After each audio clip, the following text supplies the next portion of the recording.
I want to introduce my good friend, and I mean my good friend,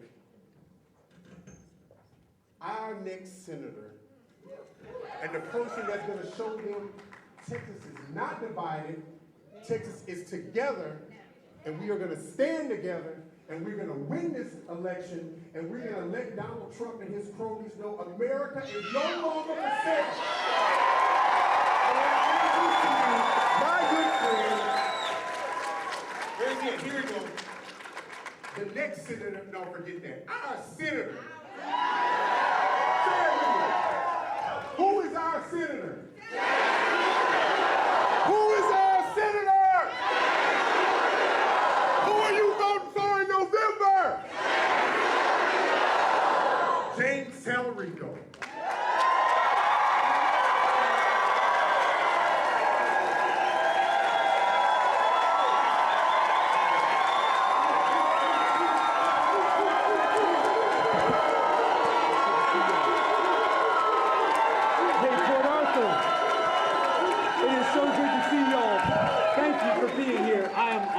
That you came to support this movement that we are building to take back our state and take back our country. All of you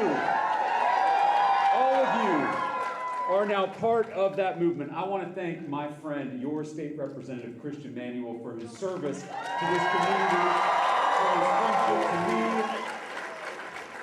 I am just so excited to be here in Southeast Texas. We have got to win Jefferson County if we're going to flip this state in November. And we just kicked off our New American Dream Tour. We are traveling to every corner of this state. We're going to 10 cities all over Texas to talk about a new vision for our economy. One thing is true when I travel this state, when I go to big cities and small towns, when I go to red areas and blue areas alike, everyone in Texas is struggling. No matter how hard Texans work, no matter how much we save, no matter how much we sacrifice and stretch, those ends never seem to meet. A few days before America's 250th birthday, I met a grandmother in Houston, Texas. Her name was Augusta. Augusta cares for her 5-year-old grandson who has autism. She works at the airport, clocking 10-hour shifts. She cleans the planes after all the passengers get off. It's back-breaking work. But Augusta shows up and does her part day in and day out. She is serving her community. And in return for that service, to squeeze a little more profit out of Augusta, the airlines just cut the AC in the planes. So now Augusta spends all day on the tarmac in a tin can in the Texas heat, spraying and scrubbing and picking up trash as fast as she can before the next plane lands. Her wages don't cover her basic living expenses, including rent for her small apartment, which is now $1,500 a month. Now, Augusta and her grandson are facing eviction. Augusta is working hard. She is playing by the rules. She is taking responsibility. She's caring for those around her. What kind of country are we if we let a good woman like that go down? In the U.S. Senate, we are going to have Augusta's back. We are going to have the backs of every Texan who is working hard and playing by the rules.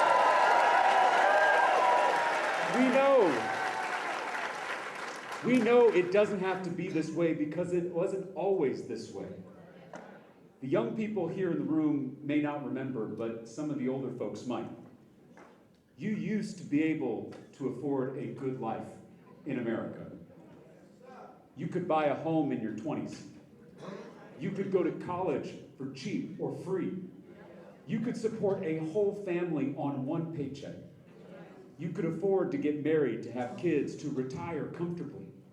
You could fulfill your God-given potential. We called it the American dream. In the middle of the 20th century, we invested in healthcare and education. We built homes and highways. We protected workers' rights and workers' compensation. We blocked consolidation and we encouraged real competition. We built the largest, strongest, middle class in the history of the world. But today, that middle class is disappearing.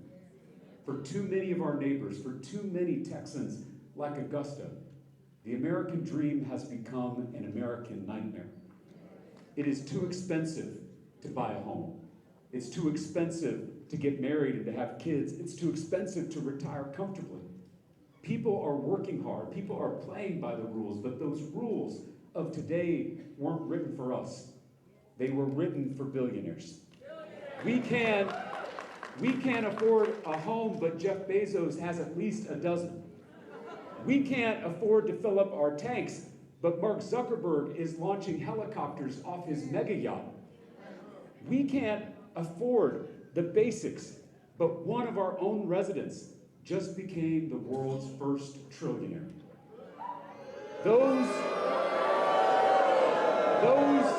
Those three men now own more wealth than the entire middle class.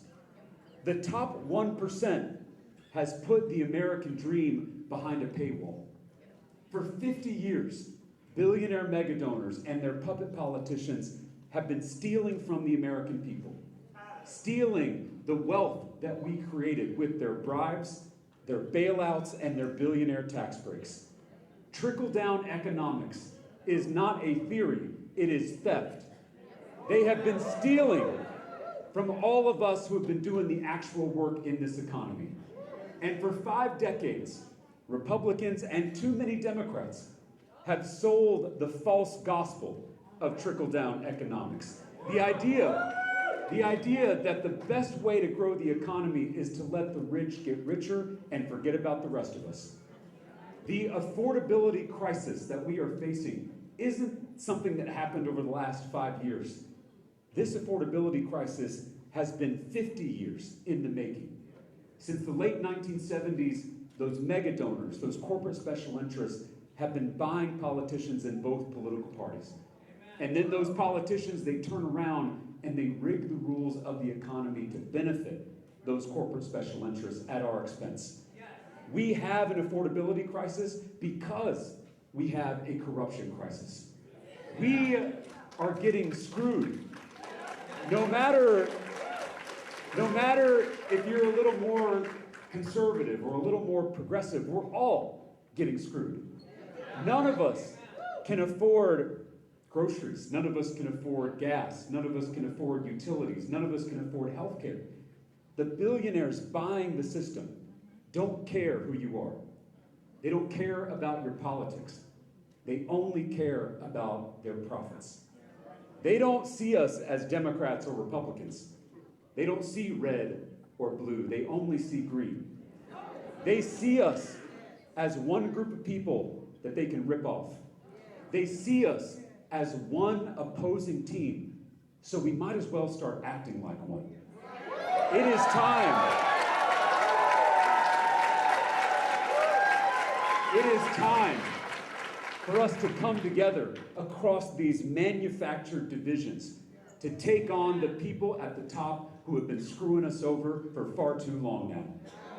Because the real fight in this country is not left versus right, it's top versus bottom. That is the movement that we are building in Texas. We are not practicing a politics of division. We're not practicing a politics of fear or anger. We are practicing a politics of unity, a politics of friendship, a politics of love. This new kind of politics can change this state. It can change this country. This new kind of politics can build a new American dream. We need a new American dream for today's economy. Today we have an economy that rewards wealth instead of work. You can't tell me that the market is working as it should when billionaires are becoming trillionaires while all of us who do the actual work in this economy can't afford the basics. The system only serves those who can afford to pay politicians for access and for control. This is not capitalism. This is crony capitalism. As Dr. King said, we have socialism for the rich and rugged individualism for the poor. It is time. It is time to raise the minimum wage and expand overtime pay so that workers can actually share in the wealth they create. It is time. It is time to repeal the big, ugly bills, tax cuts for the wealthy, and give that $1 trillion to the middle class. It is time to cut taxes for small local businesses, not giant multinational corporations. And it is time to rebuild labor unions in this country so employers can negotiate with their bosses. So they can negotiate for fairer wages, better working conditions, and better benefits. Working Texans are drowning, and they're drowning in debt. Household debt reached an all-time high in the first quarter of this year. It is time to cancel medical debt and stop hospitals and insurance companies from overcharging patients. It is time to cap sky-high credit card interest rates and rein in predatory credit card companies that are ripping us off. It is past time to invest in college and career education like we did with the GI Bill, so that we can educate an entire new generation of Americans without saddling them with crippling lifelong debt. And it's not just personal debt. We have to get serious about tackling the national debt, which is higher than at any other point in American history. We are stealing from future generations. We're always told that the only way to lower the deficit and the debt is to do it on the backs of working people. But that is not true. We can close the deficit, and we can do it by closing billionaire tax loopholes, cracking down on tax cheats,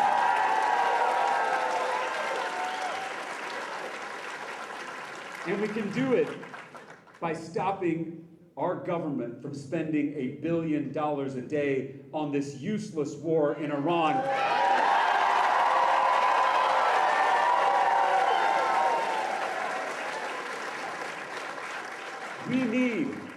We need a new American dream for today's families. This is LBJ's Senate seat that I'm running for. Like me, Lyndon Johnson was a Texas teacher before he ran for office. And in office, LBJ made the largest federal investment in America's children and America's families. Just think about it. Head Start, Title I, Medicare, Medicaid, public television, the Civil Rights Act, the Voting Rights Act. When we win back LBJ's Senate seat, we can rebuild the Great Society, and that must start with an LBJ-sized investment in America's public schools, including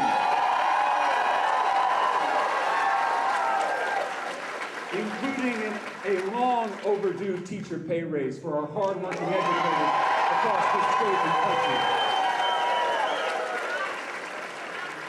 We can pass universal child care and paid family leave so no one in this country has to choose between earning a living and raising a family. We can expand the child tax credit and make it permanent so no child in the wealthiest country in human history is living in poverty. We can do that when we win back this seat. We can slash the red tape that is making it harder to build new homes in this country. And we can give down payment assistance to first-time home buyers so that every American has a place they can call home.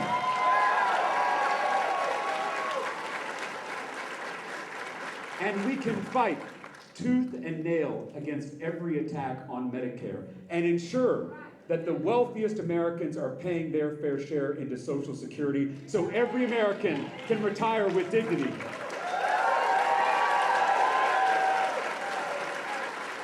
And lastly, we need a new American dream for today's economy. for today's technology, for the modern world that we face. We cannot let artificial intelligence become yet another arena where billionaires write the rules for the rest of us.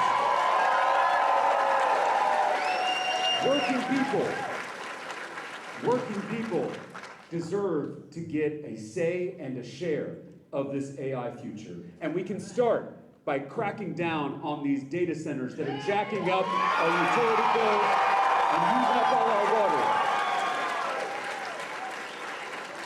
We can establish an AI dividend, because if these companies are going to use our human ingenuity, if they're going to use the intellectual property of our species, then we want our royalty check.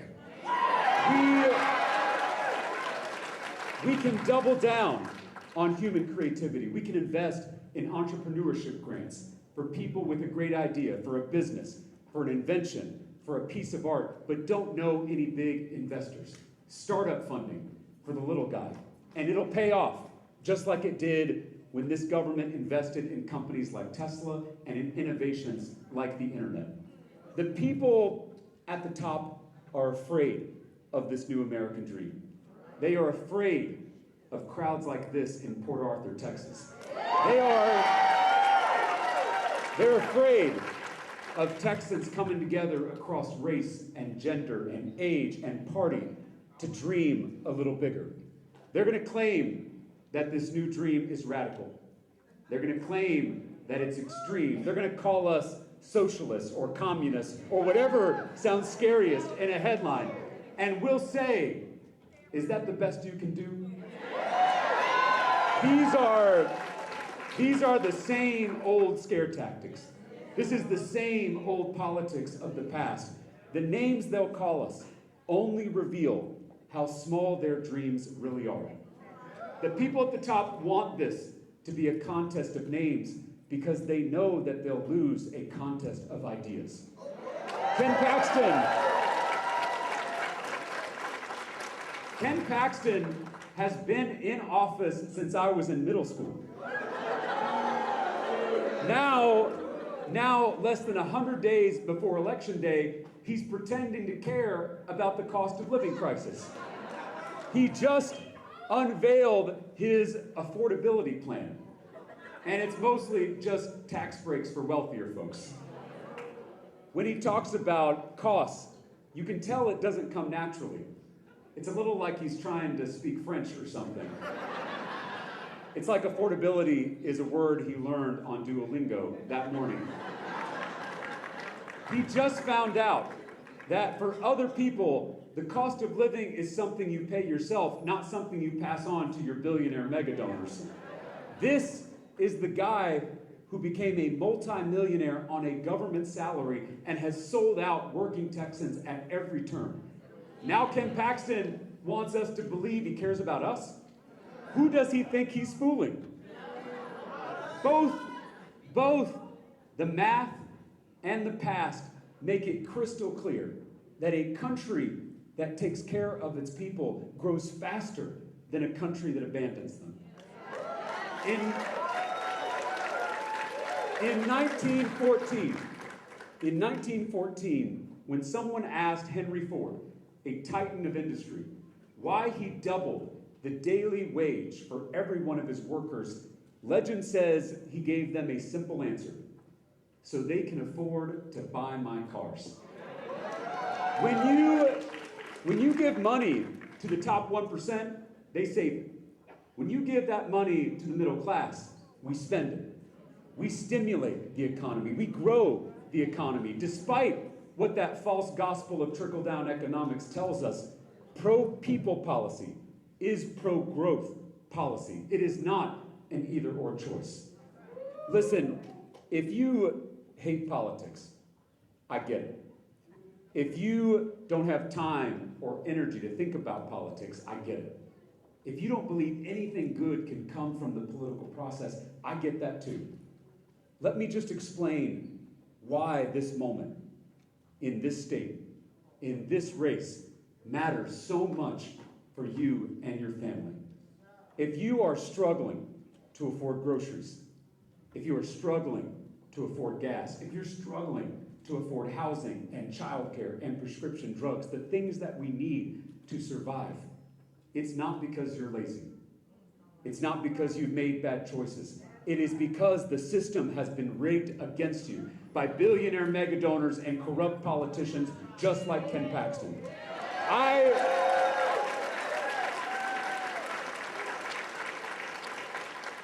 don't take a dime from corporate PACs, and I never will.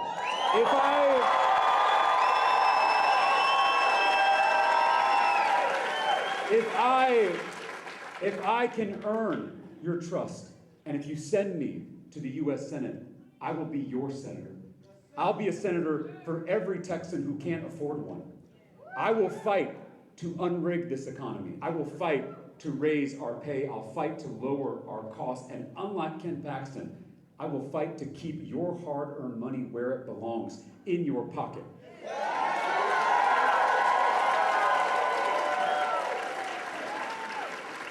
Together, we can build a new American dream. A new American dream means if you're working hard and you're playing by the rules, you should be able to afford a house big enough to raise a family in, a quality education for yourself and your kids, a retirement that is comfortable and secure, and most importantly, time. Time doing what you love with the people you love. A new American dream means that you can start getting ahead instead of falling behind. It means you can rest your head on your pillow at night knowing your bank account is going up and not down.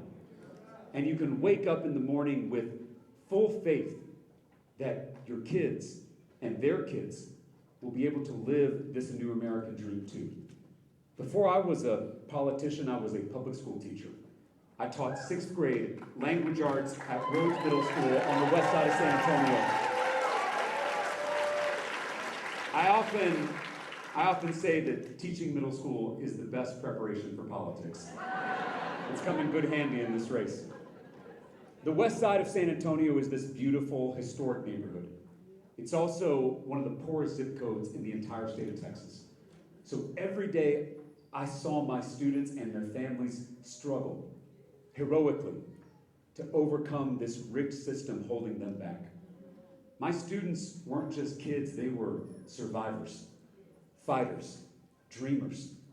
My students, many of them immigrants or children of immigrants, understood something about this country that our leaders have forgotten.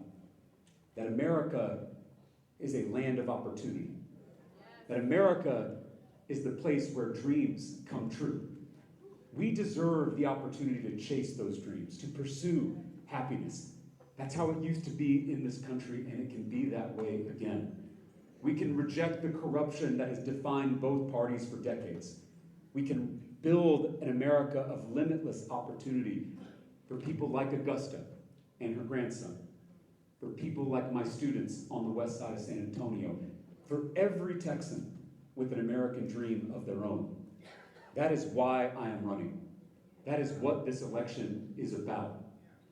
In the U.S. Senate, we are going to have Augusta's back. We're going to have the backs of my students. We're going to have the backs of every single Texan who is working hard and playing by the rules, and together we will build a new American dream. Thank you for being here, Port Arthur. God bless you. Let's go win this thing. Thank you.